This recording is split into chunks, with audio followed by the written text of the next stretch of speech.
किंतु आज माननीय मुख्यमंत्री आज आसीना बहुत दुख प्रकाश कर रायगड़ा जिला तो आमर पंचायतराज मंत्री आज रवीना नायक महोदय आसिक योजना विषय में पूरा जनसाधारण को आलोकपात कर निश्चित भाव में जदि ए प्रकार रायगड़ा जिलावासी जदि योजना जदि समस्त घर पर जदि पाइबे ताले निश्चित भाव में उन्नति हो आशा कर चैती माध्यम आम दलगत निर्विशेष आम समस्ते एक एवं जातिगत निर्विशेष आम समस्ते एक होकर चैती मंच को आम प्रकार सुरुखुरु आम पालिकी आमर माँ मझीगरी माँ ये धरणी माँ को आमर अदिष्ट देवी माँ मझीगर पाखे आम समस्त एक बोलिकी किंतु परिचय देव ये राज्य को एवं लोकायत प्रतिभा मान को किमिति लोकलोचन को आणिकी लोकायत प्रतिभा को सारा राज्य में किमिति आम यहाँ को परिवेशन करूँ ता प्रति चेष्टा यही मंचटा। धन्यवाद सर धन्यवाद। चैती महोत्सव कहे केते दिन चलो केतरा स्टॉल पड़ी कौन सम्यक भाव सूचना दिखाई आज आम रायगड़ा जिला स्तर महोत्सव लोक पर्व चैती 2024 आमर शुभ उद्घाटन जार आमर माननीय मंत्री Panchayati Raj drinking water and rural development तार शुभारंभ कर शुभ उद्घाटन कर चैती 2024 आमर जेसीबी पड़िया ठारे आरंभ हो ये जो आमर 5 दिवसीय जो आमर प्रोग्राम रहिबो 26 तारीख रु लेके 30 तारीख जाए सेटा आमर 5 दिवसीय जो प्रोग्राम रहिबो सेथिरे आमर विभिन्न स्वयं सहायक गोष्ठी माँ मैंने आसिक स्टॉल लगाई एवं विभिन्न कार्यक्रम सांस्कृतिक कार्यक्रम ये आम देखाइबू जोटा आमर रायगड़ार जनसाधारण माने उपकृत हो पारे मनोरंजन हो पार आमर टोटल पाखापाखि 350टा गोटी स्टॉलटा कराई विभिन्न स्वयं सहायक गोष्ठी एवं आमर जो विभिन्न सरकारी विभाग अच्छा आईसी एक्टिविटीज में आमर स्टॉल कराई और 5 दिवसीय ये कार्यक्रम सांस्कृतिक कार्यक्रम में आमर विभिन्न नाच गीत एवं आमर विभिन्न म्यूजिकल मेलोडीज ये आम आयोजन करूँ प्रस्तुत करूँ मुझे आशा करुँची कि आम रायगड़ा जिलार सब लोक मैंने आपण सपरिवार आसतु और आमर चैती 2024 को सफल करके आप उपभोग करातु और बहुत एंजॉय करूँ। Thank you madam thank you. Rayagada माटीर चैती महोत्सव आज उद्घाटित है 5 दिन चलो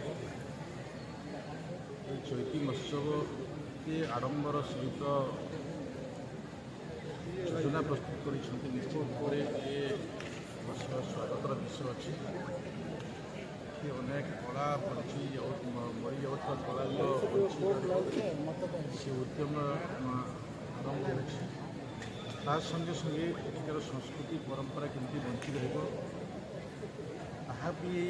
ये महोत्सव माध्यम लोकलोचन को आसूँ सबुठ जो स्टल गुड़िक लगी स्टल देखा भितर ये आम प्रकृति सहित आम परंपरा सहित लोक आगामी दिन में प्रेरणा एमती आसो एमती दि जाऊँगी विभिन्न माध्यम कृषि माध्यम आदिवासी मान परंपरा माध्यम समस्त उन्नति माध्यम सरकार योजना माध्यम प्रत्येक विषय लिखण पर स्टल माध्यम प्रदर्शित कर दृष्टि आम अनुभव करवा चैती महोत्सव रायगड़ा माटी को बहुत आग को नापी एवं एठार संस्कृति कला नवीनता को बचाइवाई ये बहुत बड़ लोक को प्रेरणा उत्साह दूसरी सबुठर आउ अन्य एक कथा अच्छी एଠିକାର लोक भी किसी आवेगता अच्छी से आवेगता को भी चैती महोत्सव माध्यम भी समाधान गोटे बहुत बड़ बात आज या निश्चित भाव में ये पर्व माध्यम रायगढ़ माटीर उन्नति हो रायगढ़ लोक उन्नति हो कला संस्कृति उन्नति हो से दृष्टि नहीं मो जिलापाल एଠିକାର समस्त प्रतिनिधि मानक एଠିକାର समस्त जनसाधारण को समस्त को मुझे धन्यवाद देवाई चाहिए एकता आज सकाल ठारू वर्तमान पर्यंत ମାଛି ଘଡ଼ିଆଡ଼ିଙ୍କ ଠାରୁ ଆରମ୍ଭ କରି ଯେଉଁ ସଂସ୍କୃତିର ପ୍ରଦର୍ଶନ କାର୍ନିଭାଲର ଆୟୋଜନ ତା ସହିତ ଛୋଟ ଛୁଆଠାରୁ ଆରମ୍ଭ କରି ବୃଦ୍ଧା ପର୍ଯ୍ୟନ୍ତ ଯେଉଁ ପ୍ରକାର ସୁଯୋଗ ତାଙ୍କର ଥିଲା ଏ ଚୈତିର ମାଧ୍ୟମ